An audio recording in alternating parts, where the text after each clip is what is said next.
Welcome to the Copper State Marching Podcast, sponsored by Arizona Marching Band Association, AZMBA. My name is Martin Hebda, the AZMBA Director of Education and Outreach. And I'm Matt Kozacek. The AZMBA Copper State Podcast was created to bring together the Arizona marching band community and to connect, educate, and entertain those involved in this wonderful activity. Matt, it's great to be with you today on the podcast. We're finishing up on a very busy start to the semester. I'm sure you are swamped like most directors. What's been the highlight of your semester so far?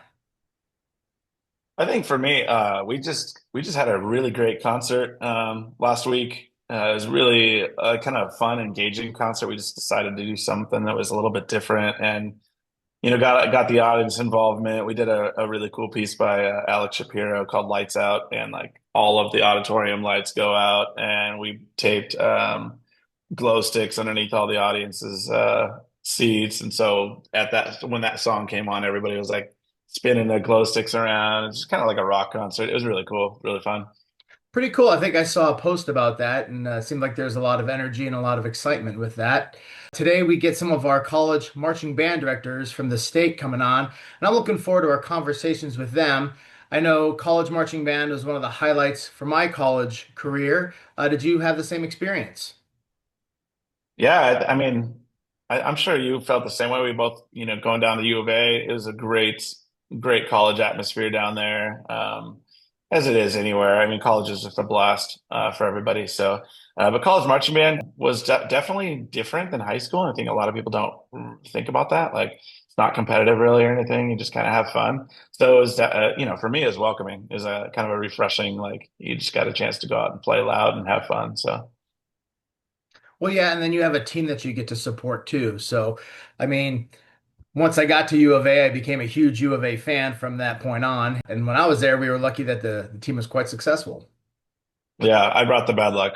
Ah, The basketball team hasn't won since I got to college there. So all right. Well, maybe they're going to change their ways this year, right? I mean, it's looking good. It's looking good. So we'll be kicking off our series with the college directors with Chad Shoopman. He's the University of Arizona Director of Athletic Bands and Associate Director of Music. But before we bring him on, let's do a quick shout out to all of our sponsors. AZMBA would like to thank our sponsors: Arizona Cardinals Football Club, The Band Shop, Bravgo Media, Encore Gifts, Forte Athletics, Instrumental Music Center, Mac Pack, Milano's Music, Music Celebrations International, Music for All, Pieces of Flair, Scoreboard Fundraising, Show Dots, Tide Dry Cleaners, and Yamaha. Thank you for supporting AZMBA. We welcome Chad Shootman to the podcast. Chad, it's so great to see you. I'm guessing this is a busy time. What have you been up to lately? Hey guys, thanks for having me. It's always a pleasure to chat all things athletic bands and marching band with my Arizona peeps. Yeah, it's pretty crazy time of year. We've got tournament coming up. As you guys know, there's no off season, so it's on to the next thing. So we're in the middle of that while designing next year's shows and looking at all of that stuff. Then we got a little basketball tournament to take care of here this week, and then hopefully for a few more weeks after that. When do you guys fly? When do you guys fly out for that? So we leave tomorrow. We're on the charter with the team. We leave tomorrow afternoon, so we'll get to Kansas City tomorrow night. And then our first game is Thursday against Cincinnati or Utah or UCF, I think, will be the first game. Yeah. Dude, those charter flights were always the best. I'd bring like U of A paraphernalia and stuff like that and have the whole team sign it because someday they're gonna be famous and millionaires and stuff. So it's kind of cool to meet them. Yeah, they don't let us do that anymore. We have to They leave won't? everybody. Oh no, we got to leave them alone. So it's a load on the plane, get in the back, and look beautiful, be good, and then bring all the energy. But yeah, they don't want us necessarily bugging the players. That's their little bubble. So That's a bummer. I would still find a way. I'd like send it forward with a note or something. back in my day, we didn't have a Pac-12 tournament. It was just okay, you Right. go to the dance and that's it, and hopefully you get a few rounds in. And it's quite a big ordeal now with the conference tournament and then the big dance, right? Yeah, it's extra. It's definitely extra planning and trying to figure things out because the good news is everybody travels to the conference tournaments. So women's, men's, so you get 2 weeks of travel, but it's potentially for a student or me, it's can be up to 5 weeks of being in and out of school and traveling, and it's a lot of fun. I mean, it's not a bad thing, but you do have to kind of plan around it and the logistics of moving all those students and trying to get everybody in on a trip so that everybody can have a good experience. And they work hard all year long and they earn the right to have those trips. So that part of it is just part of band directing, the CEO-ness of band directing, organizing all the things. They still give you, do they still give you a per diem, like the students per diem on those trips?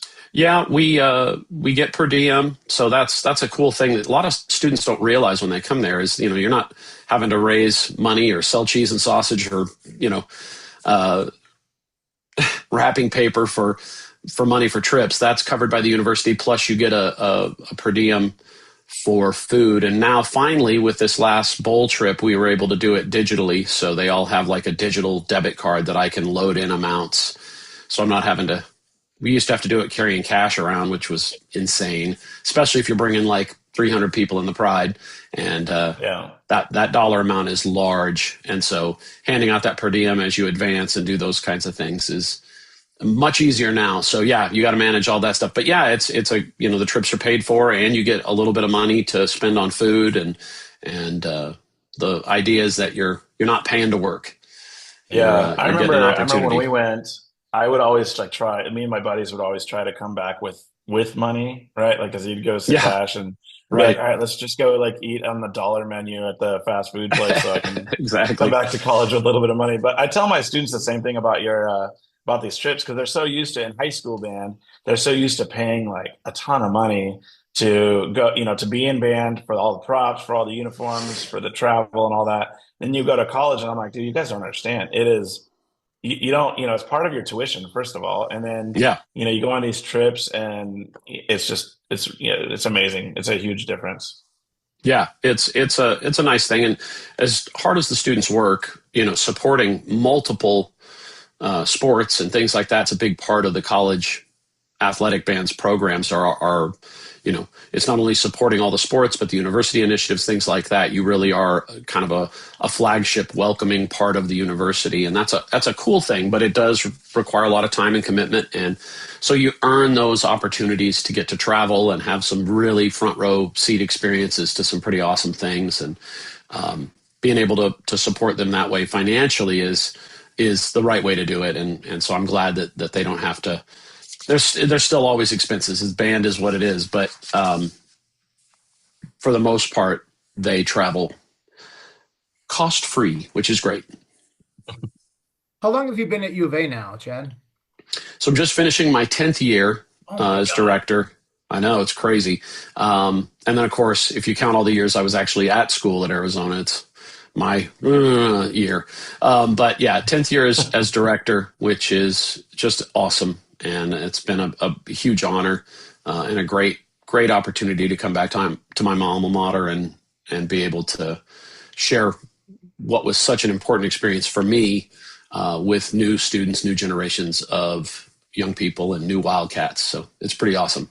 Chad, tell us a little bit about your musical journey. I mean, it goes way long back, even before high school, maybe, because I know that you didn't, start in Arizona, that you were somewhere else first. Why don't you tell us a little bit about that? Well, I was at Arizona, born and raised in Arizona, but when parents have jobs, and we ended up moving to Texas, and that's where I started music in Plano, Texas. And I was grateful for that because they have some stuff figured out there, especially early on in musical starting kids and things like that. And so that's where I kind of got connected to the trumpet. And my dad is a retired one-star general in the Air Force, so I was going to be a fighter pilot, do that whole thing. And then slowly over time, I started noticing a lot of success at trumpet, and I got my first C in science, and I was like, well, maybe that's not where I'm supposed to be headed. So I kind of paid attention to that. But even going into college, I wasn't 100% sure what I wanted to do.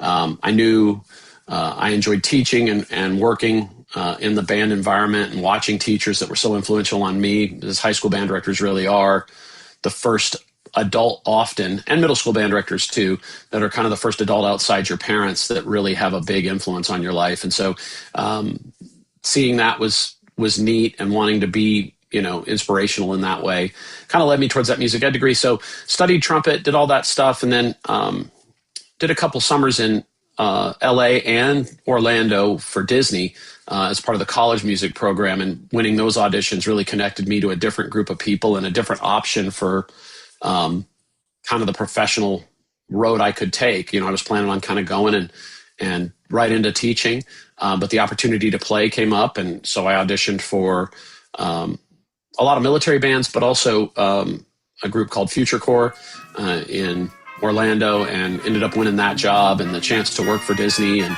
get paid to play my trumpet in front of the Cinderella's castle wasn't too bad.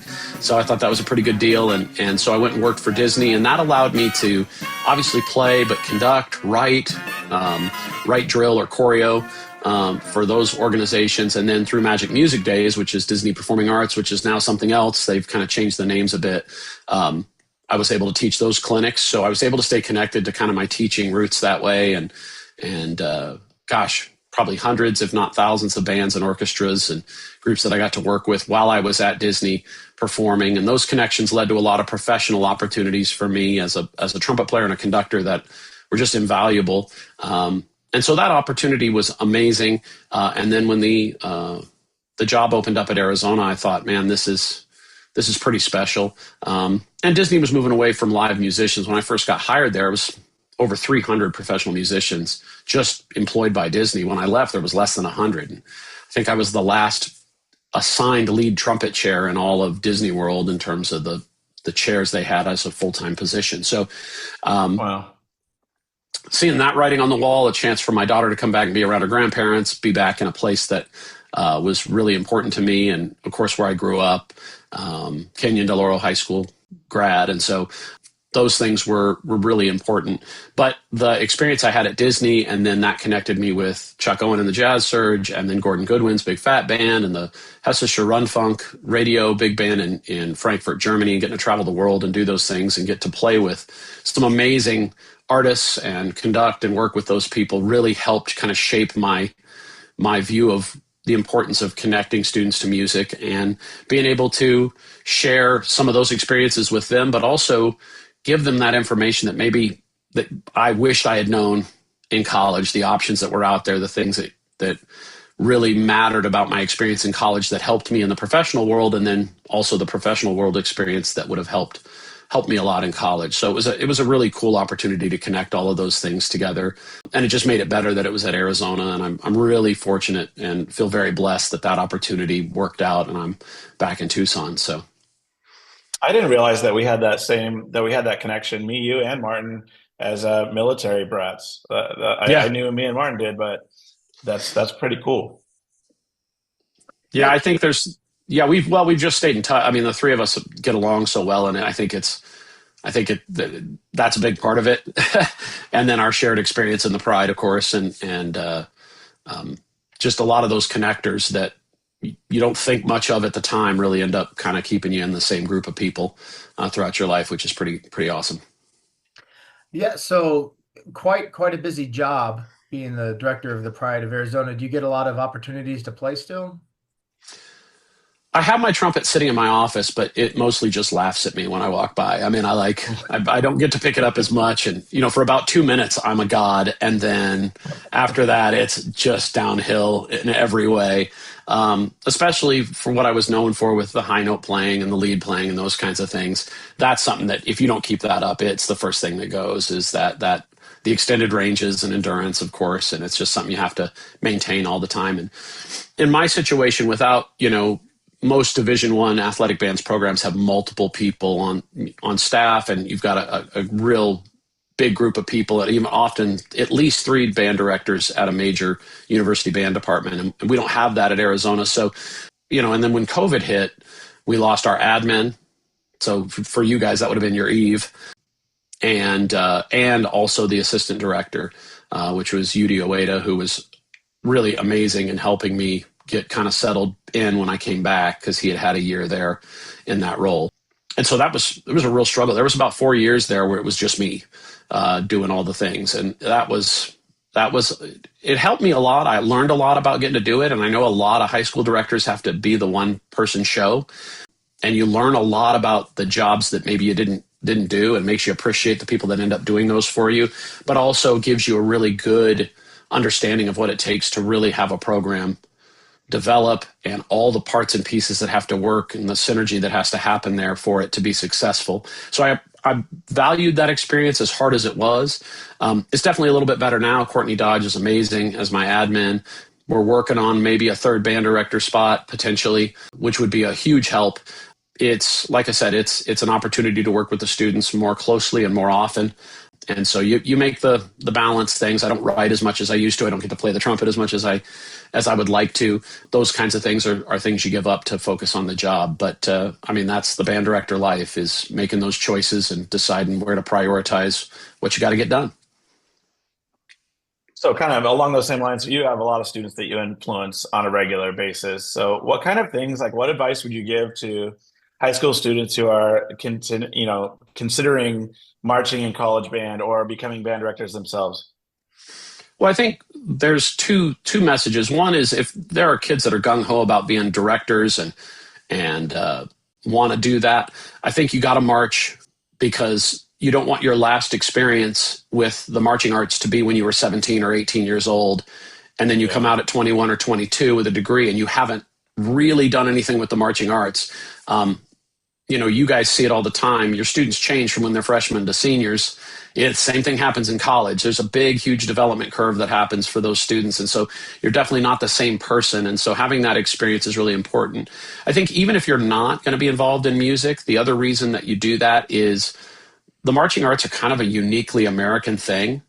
You have a window in your life where you can do the activity. And unless you're going to go teach it or be involved with it at a developmental level, this is the one opportunity you have in your life to have the experience of going to a bowl game and marching on the field and going to tournaments and things like that. And when you're young, you think you have all the time in the world to do those things, but it goes by quick. And, those 4 years happen. And I think the thing that's super important is that opportunity to have those really cool experiences is fleeting. And so that I encourage everybody to stay involved, just because if you enjoy the activity, it gives you front row seats to some unique opportunities and experiences that nobody else in college will get. And then, of course, the altruistic reason is that we want people to stay connected to the arts. And if we're doing marching band right, and we're doing all our band things right, we're definitely always talking about the art of what we do, and the human component of it, the leadership components, the things that really matter with getting along with people that don't see the world like you do, and having to work together on a shared vision. I mean, in the Pride, there's over 100 different majors. So, I mean, every major that you can have at a university is involved in the marching band. And I mean, that's super cool, but it also is an invaluable experience for people that want to, manage and lead people. And so we have a leadership class on that and those kinds of things. So those opportunities are there. It's kind of the long answer to your question, but I think it's an important one. If you want to be a director, don't miss out on the opportunity to do as much as you can making music in college. And if you want to do something else, that's great. Don't miss out on the opportunity to have a great collegiate experience. Stay connected to the arts. It helps you manage your time. It helps you focus on a different part of your brain and works that creative side and feeds a different part of your soul. So I think, there's no reason people shouldn't do it if they enjoy the activity and are coming out of like your two great programs and things like that. They should stay connected to it, because it goes away quick. And the next thing you know, you got kids and a life and another job, and you're missing those days where you're out on the field marching with your friends. So, yeah, for sure. What does a typical rehearsal week look like for you guys? Our rehearsal schedule is 3 days a week for not quite 3 hours, and then game day Saturdays. So it's Monday, Wednesday, Friday, 3 to 5:50. Game day Saturday mornings, 8 to 12, even non-game day Saturdays. And then, of course, the games are full game days. And then we finish the game, we go watch film, and we pass out game balls and wristbands and little awards for the week, and we watch film and go over it just like a team. I mean, it's the ultimate team sport. The idea that everybody around you is leaning on you and you're leaning on them, and you learn to be accountable for that stuff. And so that's where we kind of develop those skills. So it's definitely a busy part of your collegiate life, but you need that. And it's something that I think I've never had anybody say, man, I wish I hadn't marched that extra year. I've definitely heard people say, man, I wish I would have stayed with it, or man, I wish I would have marched that year. So yeah, it's a lot of time, but that's life, but it's worth doing. And it's, band people are great people. And so you meet friends that you keep for life. I mean, the three of us have known each other for a long, long time. And when we get together, it's like old home week. I mean, you just have those connections that you keep forever, which is a great thing. I love that you have over 100 majors in the band. And I think that's something that people don't necessarily realize, that I always encourage students, all right, you're going on to college, do the marching band. Oh, I'm not going to be a music major. Doesn't matter. Right. Go and play. And it's such a valuable experience. I often hear from my students, oh, I'm going to take a year off, and then I'm going to do it my sophomore year. And I tell them, don't take a year off. Do it your first year. It's the best way to get in, to get acclimated to the college scene, and you'll kick yourself if you take that year off. Yeah, no, it's really true. I mean, I think the biggest reason is that going to college is a big transition, right? Coming from 8th grade into high school, big transition. Well, if you want 250 or 300 instant friends and know where to go on campus and know where the best places to eat are and know who the great professors are, this guy, maybe, or who the bad professors are, this guy, I don't know. But, those things all instantly happen within the first week of band camp. And so when everybody else is coming onto campus on that first Monday of classes, and they're nervous, and you're wondering, oh my gosh, where do I go? And where are things? And who am I going to hang out with? Who are my people? Anybody that's done Pride their freshman year, they're like, I got it all figured out. I've just spent a bunch of time with some great people and because of the 100 different majors, you're going to come in and somebody's going to be your mirror. Somebody is going to be in the same major as you, is going to have some of the same experiences or challenges that you've maybe been through. And so those opportunities to be a part of that and have an instant group of friends that can really help you and care about you through that initial transition is really important. And it's like anything else, you'll come back a year after taking a year off, and you won't be as good as you were, and then you're discouraged about it. And it's a skill, and it's a unique one that your young bodies can do for a long time. You get to be my age, and marching 180 beats a minute at 4 to 5 frightens my joints. So do that while you can. I think it's really important. Yeah, less than 10% of the Pride's music majors. And, concert bands as well. It doesn't have to just be marching band. You can audition you don't have to be a music major to be involved in the arts in college. I think everybody should be in some way, shape, or form. Play your instrument. Stay with it as long as you can. There's going to maybe be a time where you have to put it down, but try to fight that as long as you can. Yeah, for sure. So band in college, I'm sure, has changed significantly since me and Martin were there.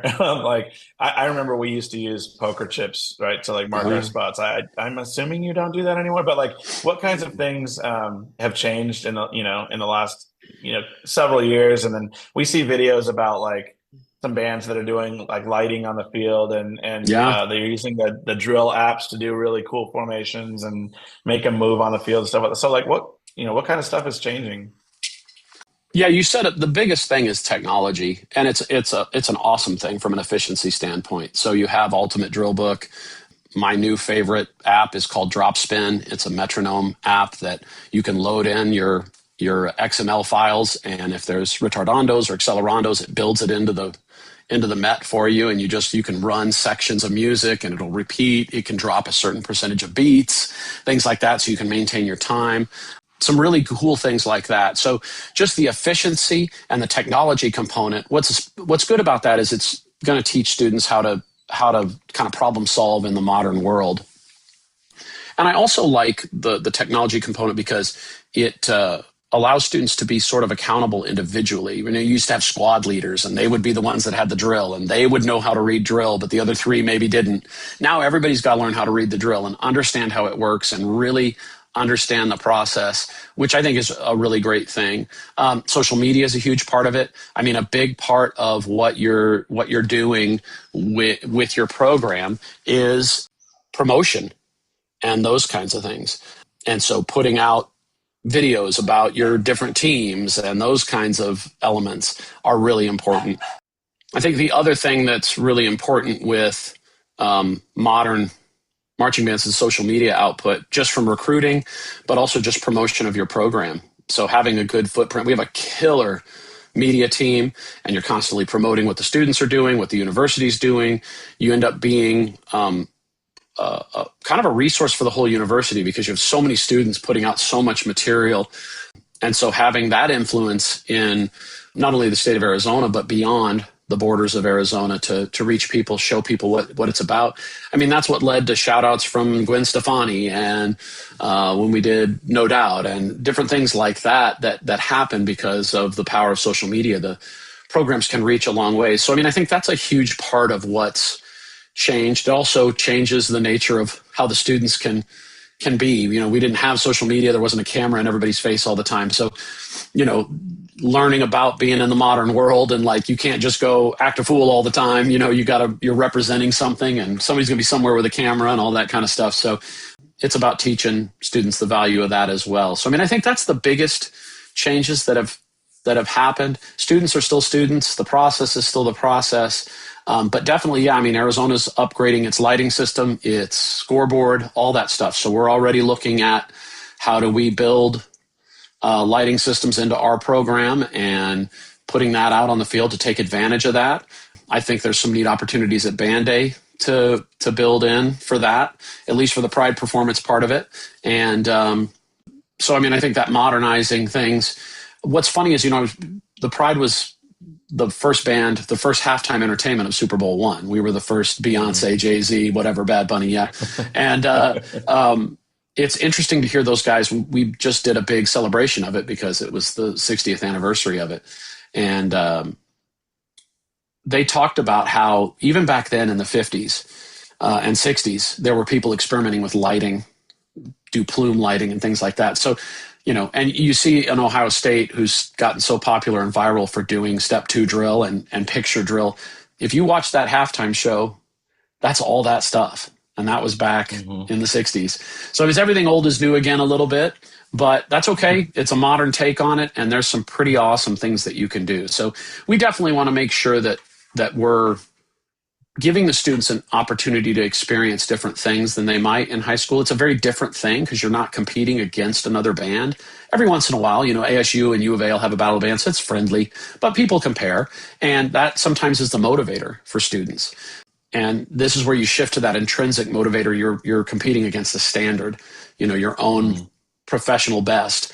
And that's sometimes hard to equate, especially when you're used to that competition and drum corps and indoor stuff that's so heavily voted out. It's great, but it is a different thing to get fired up about doing college marching band in terms of the level of what you're doing. So that's kind of what we talk about a lot in the program is how do you measure what good is? If you're not constantly competing, you got to compete with yourself and your last performance and those kinds of things. So a little wandery answer to your question. Yeah, and you brought up Band Day, which is always a highlight for all of my students going to the University of Arizona Band Day. That's the first thing that we put on our calendar because that's the one we want to make sure we go to. I like watching the freshmen's eyes when we come through the tunnel and they just see the stadium for the first time and just like they gasp for air, you know, because it's just so impressive.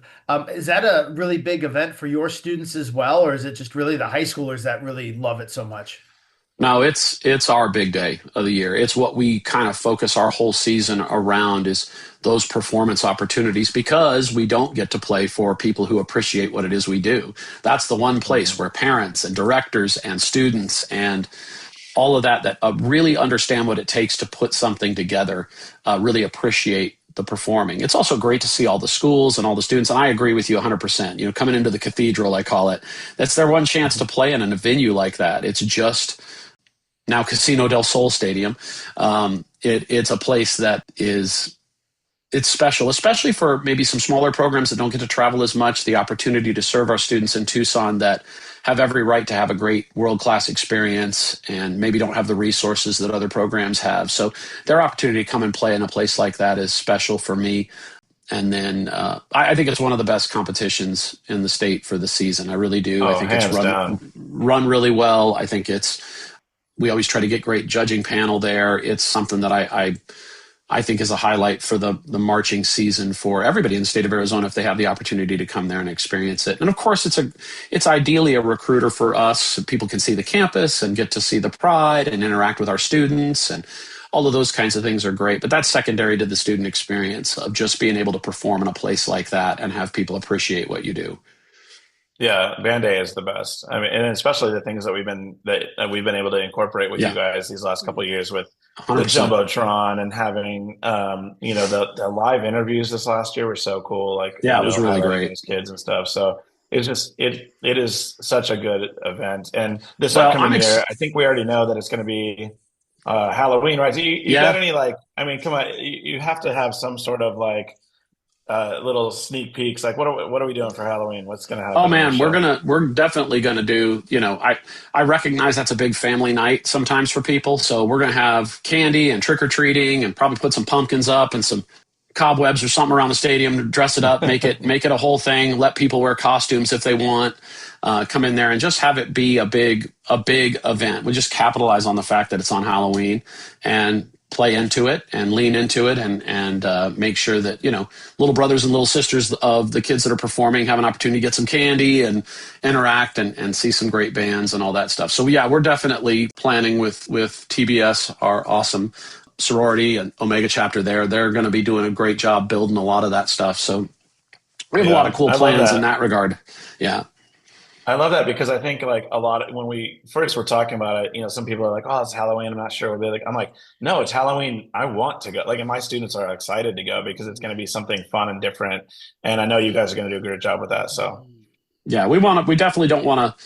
We know it's Halloween, and we know and it's always based on what the football schedule is and where they're going to be and the stadium availability. And so that's always the challenge. But, like I said, we might have a new lighting system and scoreboard opportunities to take advantage of. And we also have the opportunity to like lean into the spirit of the whole day and make it really, really fun. So I'm looking forward yeah. to it. I always like the award ceremony at U of A. You guys do something unique each time, and I remember the first time it's the band's interacting with the drum majors and you're playing different things, and it was so electric. The first time you did that, I think I texted you and just said that was the coolest thing ever. Just how you do that and then when everything's done and you guys play, it's just the amount of energy from your students is intoxicating. I just really enjoy that. Yeah, no, I mean, I think our students are the best students on campus. And, that actually happened because we were having a delay in the judging results. That's what that was born out of was we're standing around and they're like, where are the scores and what's happening? And, sometimes that happens, especially if the competition's tight. And so we're trying to figure out what to do. And I thought, let's just do something. And my drum major at the time, Grace Adams, was a complete rock star, started kind of doing the roller coaster thing where she's like, okay, everybody lean this way, everybody lean that way. And the drum majors were doing it and people were kind of reacting. And I thought, man, this is cool. We should play. And so we just started doing that. And then the drum majors started dancing and the crowd started going crazy. And I'm like, okay, we got to do that all the time. It just was such a fun, obvious thing to just get people fired up, to get them chanting U of A. I mean, that's great. All that kind of stuff. So, it was also cool for the drum majors who work so hard for your guys' programs to have a chance to kind of be on the field and have their little moment facing the audience. And so, yeah, it ended up being great. And our students just eat it up and look forward to it and really appreciate the fact that, they were those high school kids just a couple of years ago and how much Band Day affected them. And so they want to provide that experience for the next generation. Chad, do you have any shows that have a special place in your heart that are one of your favorites? Well, for the Pride, I mean, I think, there's a lot of different shows that are markers for what we went through. If I had to pick an absolute favorite, believe it or not, it's the COVID year, 2020. We didn't really have a show. And so what we did was we recorded the band at safe distance, all on the field with their masks on, playing. That group of students saved our program. And so they have a very special place in my heart because it was very easy for them to have said, yeah, I'm just going to skip out on band. I mean, heck, I probably would have thought about it. I'm just going to take a gap year or whatever. But freshmen came in who didn't get to graduate, who didn't get to have a real senior experience and still chose to do band. I mean, those kids, like for me, I call them kids, but those students were unbelievably valuable. So we got to play one game, and it was not in the stadium. We had to be out on Bear Down Field, which is outside the stadium. They mic'd us, put in cameras, and then did a couple blow-up screens so we could see what was going on in the stadium. And we ended up having to kind of perform from there. And so we got to play the anthem. And when we started the anthem, and I was up in the stadium, up kind of in Lowell Stevens, you guys know where that is, and it was up high, and I was conducting from up there. And when those kids started to play, it just was emotion. I mean, there was just raw emotion. The way that the students played, what they'd been through, what we'd all been through, and to have that kind of moment. And our arrangement of the anthem is pretty special. And man, I mean, I just could feel the tears kind of rolling. And I thought, man, that was a pretty special performance. But, you know, there are other shows. Bruno Mars was kind of the first show where I felt like, okay, this is now, you know, it was my second year, and it was like, okay, this feels like kind of the program is starting to really be what I was hoping it would start to become. And then, of course, you know, the one where Gwen Stefani shouted us out, No Doubt Special. We got to play Tragic Kingdom in the Magic Kingdom at Disney. That was a great performance. And those kinds of things were really pretty fun. Michael Jackson was a really important show because that was the year we won the Sudler. And so that ended up being something that was very, very special. It is hard to pick your favorite. It's like picking your favorite kid. So I think we've all had, you know, an amazing tournament experience of some sort, all three of us. So tell me about like your favorite. Martin, tell me about your favorite. Like, what was some of our favorite tournament experiences? Well, for me, you know, I had multiple tournament experiences that were special because I've had such a unique view as a player, then as a grad student, and then as the director. So, you know, the first Final Four I went to in Charlotte in '94 was special. And we didn't win, we lost, but we got to go to the championship game, got to see Grant Hill's last game. I'm dating myself now. Everybody knows I'm an old guy. And Arkansas won, and the president was there. And it was a huge, amazing experience to have that Final Four experience as a trumpet player. And then on our national championship run, Jay Reese sent me as the grad student on the Sweet 16 grade 8. I can't remember what he had that conflicted with it, but I took the band on that trip. So where we beat Kansas, who nobody was supposed to beat. And then we played Providence, and that was like a overtime win. And it was huge. And that's what sent us to the Final Four. As a grad student, leading the band, getting to be there for that experience was electric. And I mean, something I remember forever. And then as director, there's been several pretty special ones. Winning the Big 12 last week was special. My athletics folks here are so amazing, the new group of athletics. You know, they gave me a hat and a shirt that the team gets to wear. And then for the first time, they said, get up there and cut part of the net down. So I actually have a little bit of the net, which is just, it's unheard of that they would ask to do that. But Desiree Reed-Francois was our athletic director, said, yeah, get up there. I said, are you sure? She's like, absolutely. So it was really special. So those are three great tournament memories. That last one's not necessarily a tournament memory, but winning the Pac-12 championships in Vegas, were the few years we did that, were really amazing because Vegas was McHale North. I mean, everywhere we went, the band's like a bunch of rock stars. They're chanting U of A. That our fans traveled so well. Those were always really, really special. And our students being able to play We Are the Champions on loop for 20 minutes, you know, is great. Those things are really special as a director and being there that way. Yeah, so my memories actually kind of involve Chad because my freshman year was that Charlotte trip. And, you know, freshman year, I went to the Sweet 16 as well. And I think I roomed with you as well on that one, Chad. So a lot whether it be jazz or pep band, Chad and I would room together. But I remember getting to the Final Four, and we had a hotel that was the Cricket Inn. And I don't know if you remember that. They brought us into the Cricket Inn, which was like this horrible hotel. Yeah. And eventually they ended up moving us to a new place. But yeah, the Cricket Inn just really stuck to my brain.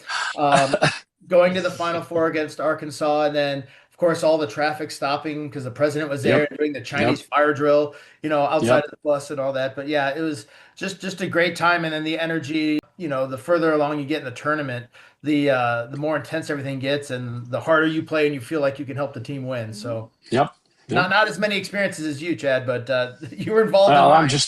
I'm just old. Yeah. Matt, what about you? So I think for me, the coolest one was going all the way across the country because I was just a freshman that first year in the pep band, and we went to New Jersey, flew into New Jersey, did the tournament at Rutgers for the women's basketball team. Got to do like a free day in New York City, and that trip did turn into kind of the infamous trip, I think, a little bit.